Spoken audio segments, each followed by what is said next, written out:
Bram Stoker's Dracula, also known simply as Dracula, directed by Francis Ford Coppola, is supposedly more faithful to Stoker's novel than previous versions.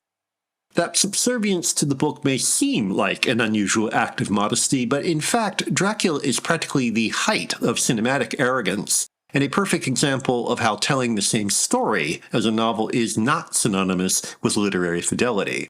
It is a hugely successful adaptation, but no one's idea of modest.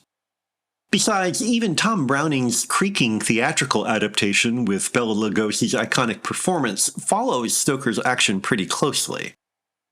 The real distinction, and I suspect purpose, of Coppola's film is to overwhelm the viewer with a cascade of startling, foreboding images, staged and cut so quickly that we are left gasping in awe. In literary terms, Coppola's only original contribution is to treat the Count as a tragic figure, pining for centuries for his lost love. Gary Oldman does surprisingly well with that conception, conveying both the Count's loneliness and his reserves of vicious, horrific violence. The rest of the cast, however, including Winona Ryder, Keanu Reeves, and Cary Elwes, barely emerge from under their exquisite trappings.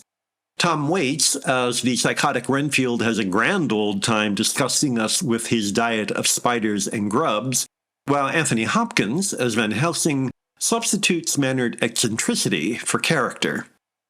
But then, so does the film.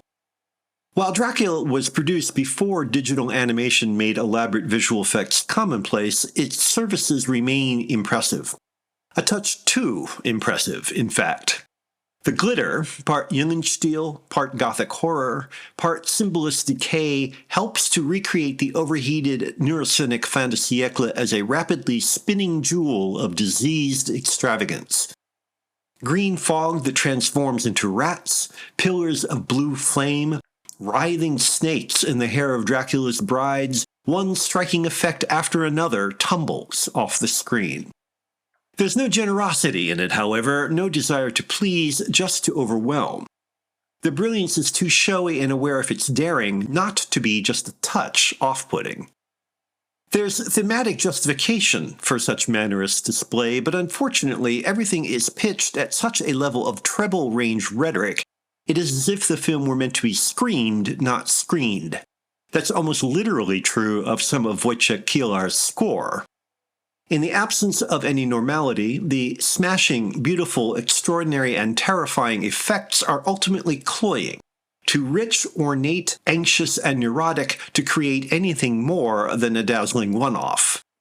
It is certainly no surprise that the film did not initiate a host of imitators other than Kenneth Branagh's lamentable Mary Shelley's Frankenstein, produced for Coppola. Coppola's Dracula is, nonetheless, a worthy addition to the genre. If it does not quite succeed in making us forget other films in the genre, that failure may result from its determination to overwhelm. All the frenetic technique comes close to being a pain in the neck.